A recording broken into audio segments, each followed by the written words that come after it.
Hi friends, welcome to my YouTube channel MBI study stream. साथियों, आज हम बात करेंगे भारतीय राज्य व्यवस्था के बारे में। भारतीय राज्य व्यवस्था को हम आज 4 यूनिट में बांट के देखेंगे और उसको कैसे पढ़ते हैं एक के मतलब अपने अनुसार बताने की कोशिश करेंगे। तो आज जो है जैसे जेईएल, संविधान में जेल और संविधान को पढ़ना होता है।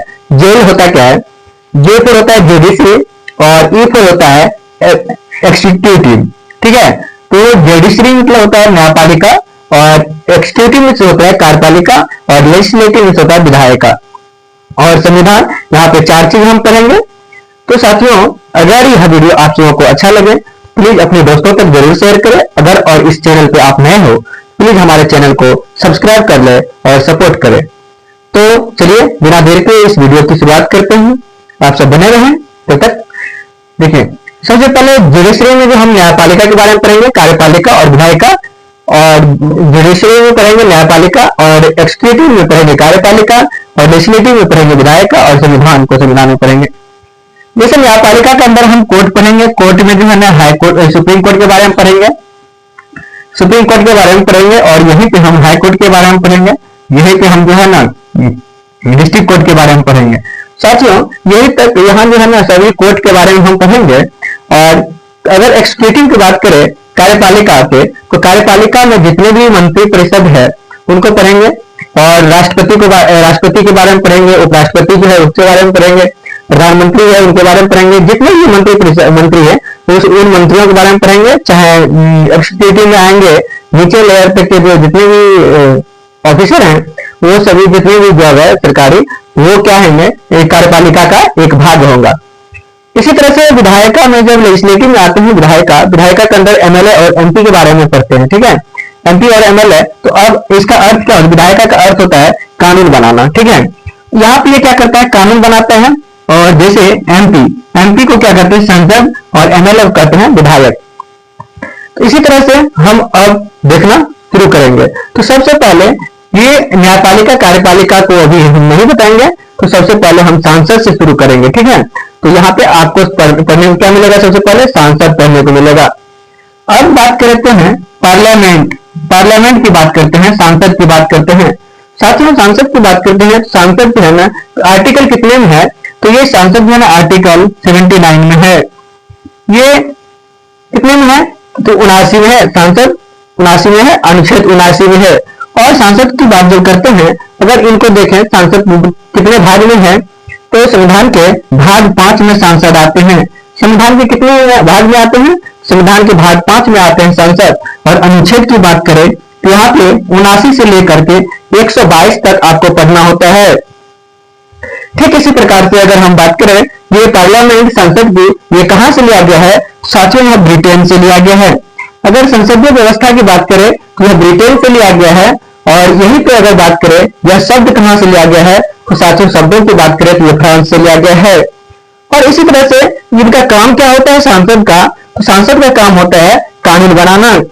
और इसी तरह से और यहाँ पे विधायिका के बारे में भी जानेंगे। जब विधायिका के बारे में जान लेते हैं तो एक बात और देखेंगे, जो हमारा है यूएसए का मतलब देख लेते हैं। यूएसए में क्या होता है? तो कांग्रेस होता है। और ब्रिटेन में अगर बात करते हैं कौन सी होती है? तो पार्लियामेंट होती है। इसी तरह से रूस की बात करें तो रूस में ड्यूमा होते हैं और जापान में डायक होते हैं। और इसी तरह से भूटान में जो ना तसाइन गोडू होता है और जर्मनी में वाइमर होती है। अब बात करते हैं हम सांसद के। सांसद जो है ना ब्रिटेन से लिया गया है। सांसद का जो ना संसदीय व्यवस्था जो है ब्रिटेन से लिया गया है। और इसी कारण से संसदीय व्यवस्था जो ब्रिटेन से लिया गया है इसे जननी कहा जाता है। ब्रिटेन को जो है संसदीय व्यवस्था की जननी कही जाती है। और संसद के बारे में हम जो जानते हैं आर्टिकल 79 संसद के बारे में बताती है। और संसद के 2 अंग होते हैं। यही संसद के 2 अंग जो है ब्रिटेन में हाउस ऑफ कॉमन के नाम से जाने जाते हैं और जो है हाउस ऑफ लॉर्ड के नाम से जाने जाते हैं। और यही अगर भारत में बात करें तो हाउस ऑफ कॉमन को लोकसभा कहते हैं और हाउस ऑफ लॉर्ड्स को राज्यसभा कहते हैं। यहाँ पे सांसद जो है आर्टिकल 79 में आता है। और यहाँ पे राज्यसभा की बात करें तो 81 में आता है। लोकसभा की बात करें तो 81 में आता है। और राज्यसभा की बात करें 80 में आता है। साथियों इसी तरह से जब हम लोकसभा को देखें अनुच्छेद 81 के अंदर और राज्यसभा को देखें अनुच्छेद 80 के अंदर। अब ये बात करेंगे जो राज्यसभा होता है, राज्यसभा में अधिकतम सीटों की संख्या कितनी है। तो राज्यसभा में जो अधिकतम सीटों की संख्या साथियों 552 है। यही पे बात करें अभी वर्तमान राज्यसभा में सीटों की संख्या कितनी है, तो यहाँ साथियों 543 है। और यही बात करें राज्यसभा जो है, राज्यसभा में वर्तमान में सीटों की संख्या कितनी है, ये मतलब प्रेजेंट में है, और ये भी है ये भी प्रेजेंट में 243 है। कितना है? 243 है प्रेजेंट में राज्यसभा की सीटों की संख्या। ठीक इसी प्रकार से अगर हम पूछे जो राज्यसभा को अब क्या कहते हैं और लोकसभा को क्या कहते हैं, तो साथियों इसी तरह से अगर हम लोकसभा की बात करें तो लोकसभा को निम्न सदन कहते हैं और राज्यसभा को उच्च सदन कहते हैं। अब हम पूछे राज्यसभा क्या निम्न सदन है और क्या उच्च सदन है, आप बताएंगे राज्यसभा क्या है? उच्च सदन है। और लोकसभा क्या है? निम्न सदन है। लोकसभा क्या है? निम्न सदन, और राज्यसभा क्या है? उच्च सदन। इसी तरह से ये मतलब लोकसभा जो होता है, लोकसभा अस्थायी सदन होता है और राज्यसभा जो है अस्थायी सदन होता है। क्यों ये अस्थायी सदन है? क्योंकि लोकसभा को भंग कर दिया जा सकता है लेकिन राज्यसभा को कभी भंग नहीं किया जा सकता है। तो कैसे लोकसभा का भंग किया? अगर मतलब प्रधानमंत्री है वो अगर इस्तीफा देते हैं तो अपने आप लोकसभा भंग हो जाएगी। और ठीक उसी प्रकार से राज्यसभा को अगर क्या है, राज्यसभा को कभी भंग नहीं किया जा सकता है, क्योंकि इसे 1/3 के ऊपर काम किया जाता है। यहाँ पे मतलब 2 वर्षों पे, मतलब 2 वर्षों पे इसमें जो है ना जितना मतलब पद रिक्त होती है उतना पदों की भरपाई कर दी जाती है। मान के चलिए अगर एक टैंक है उसमें छेदा है, पानी नीचे गिर रहा है, क्या हम उसको भरते रहे, क्या वह समाप्त होगा? नहीं होगा। ठीक उसी प्रकार से अगर हम राज्यसभा की बात करें तो राज्यसभा में सीटों की भरपाई कर दी जाती है, इसी तरह से राज्यसभा की विघटन नहीं होगी लेकिन लोकसभा की विघटन हो जाएगी। जैसे याद करें इनका जो है अगर कार्यकाल की बात करें तो लोकसभा का जो कार्यकाल होता है 5 वर्षों का होता है, लेकिन राज्यसभा का कार्यकाल पूछे इनका कोई भी कार्यकाल नहीं होता है। लेकिन राज्यसभा की सदस्यों की कार्यकाल पूछे तो यह 6 वर्षों की होती है। साथियों ठीक उसी प्रकार से अगर पूछेगा लोकसभा जो है, लोकसभा में कैसा चुनाव होता है? लोकसभा में प्रत्यक्ष चुनाव होता है। प्रत्यक्ष चुनाव का मतलब है जो सीधे जनता द्वारा चुनी जाती है। तो क्या आप बताइए एमएलए और एमएलए को आप जो है ना कौन वोट देते हैं? ये एमपी जो है सांसद को कौन वोट देते हैं? तो हम सब देते हैं।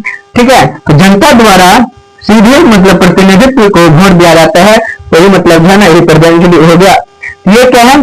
जनता प्रत्यक्ष मतदान हो गया और अप्रत्यक्ष जिसे हम वोट नहीं देते हैं वो अप्रत्यक्ष चुनाव हो गया। इसमें जो एमएलए एमपी है वो चुनते हैं। अब देखिए इसे मतलब लोकसभा को प्रथम सदन भी कहते हैं और राज्यसभा को द्वितीय सदन भी कहते हैं। ठीक उसी प्रकार से कार्यकाल को भी देखें, अगर अब पूछे लोकसभा की न्यूनतम आयु कितनी होनी चाहिए तो 25 होगा। और यही पूछेगा राज्यसभाओं की जो है ना न्यूनतम आयु कितनी है, यहाँ पे साथियों राज्यसभा का जो न्यूनतम आयु है ये 30 वर्ष होगा। कितना है? 30 वर्ष होगा। 30 वर्ष होगा। न्यूनतम आयु कितना होगा राज्यसभा का? 30 वर्ष होगा। अब साथियों यहाँ पे बात करें लोकसभा में राष्ट्रपति द्वारा कितने सदस्यों को मनोनीत किया जा सकता है? यहाँ पे 2 सदस्यों को मनोनीत किया जाता था, लेकिन अब जो यह एंग्लो इंडियन था उनको अब 104वां संविधान संशोधन के माध्यम से इसे हटा दिया गया है। ठीक इसी प्रकार से जो राज्यसभा में है 12 सदस्यों को मनोनीत किया जाता है। कितने सदस्यों को मनोनीत किया जाता है? तो 12 को मनोनीत किया जाता है। अब साथियों यहाँ पे 12 सदस्यों को मनोनीत किया जाता है। वो कहाँ से मनोनीत किया जाएगा? तो वो जो है आपको कला के क्षेत्र से हो, खेल के क्षेत्र से हो या मतलब अन्य किसी भी क्षेत्र से हो।